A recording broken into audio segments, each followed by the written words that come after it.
Just this week, a fire at a Connecticut apartment takes its toll. One woman passed out from smoke inhalation. Residents with pets sheltered in coats and blankets.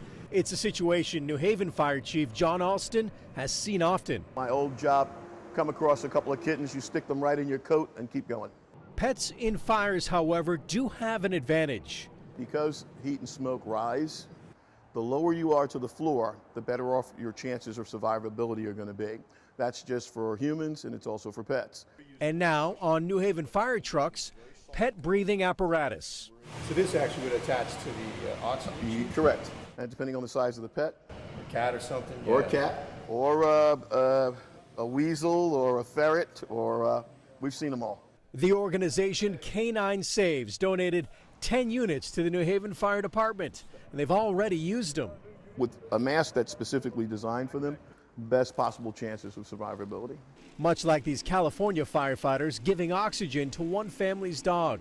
When it comes to having a plan for a pet, if a fire ever does break out, Chief Alston and NHFD have been working with the Humane Society for a protocol and some solutions. We're working on a placard that you could put in a window in that room where a pet would normally be. Alerting firefighters to the location of a pet, leaving nothing to chance for pet parents who want to protect the entire family, dogs and cats included.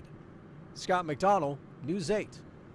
In this morning's cruise in Connecticut, Ryan Christopher stopped by NatureWorks Organic Garden Center in Northford for an inside look at their monarch butterfly program.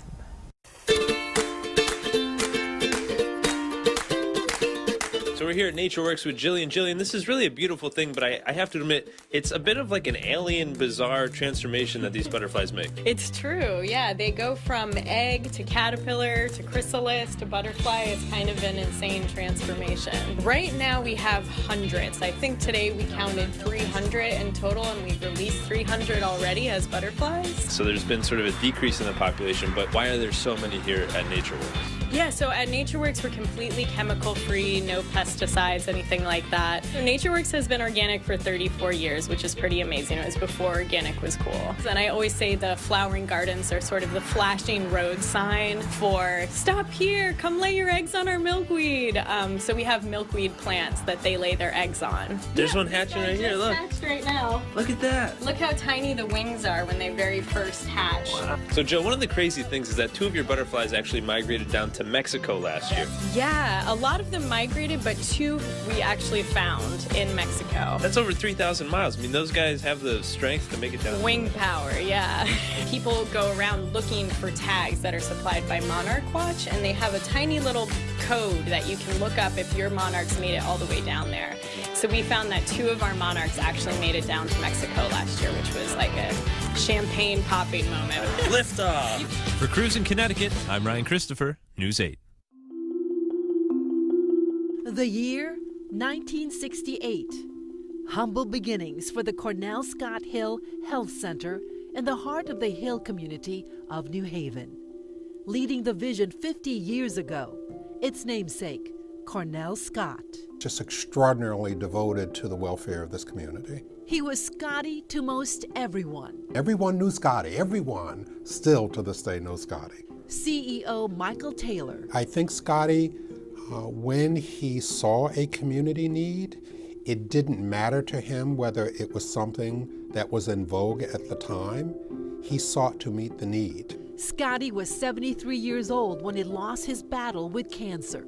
His legacy is that the organization that he is largely responsible for founding, developing, nurturing, now cares for 35,000 New Haven area residents.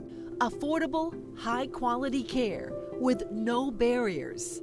The insured and uninsured are welcome here. We're going to be occupying 13,000 square feet in the new Q House.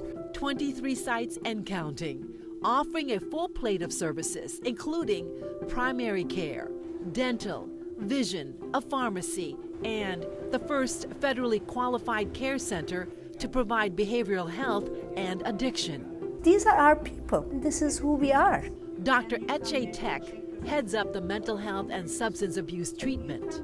They come up with treatment team plan together primary care providers, they talk with psychiatrists or psych APRN, the social workers, and so we work together. World-class care. There are a lot of people like myself who were from Yale, and we're over in the health center providing excellent care. And you can come to Cornell Scott and you can get the best care there is. Chief of Medicine Dr. Douglas Bruce says expect an even more engaging neighborhood partnership in the coming years. We want to be on the forefront of reaching into the community, helping people take care of their high blood pressure or their diabetes before they need dialysis or before they go blind from their diabetes. Reaching out in the community to find young people who are maybe at risk for HIV. For patients like J.R. Rodriguez, the Cornell Scott Hill Health Center is the only place to be. You can complain, you know, it's so wonderful. You feel good when you come here? I feel good. Community is caring.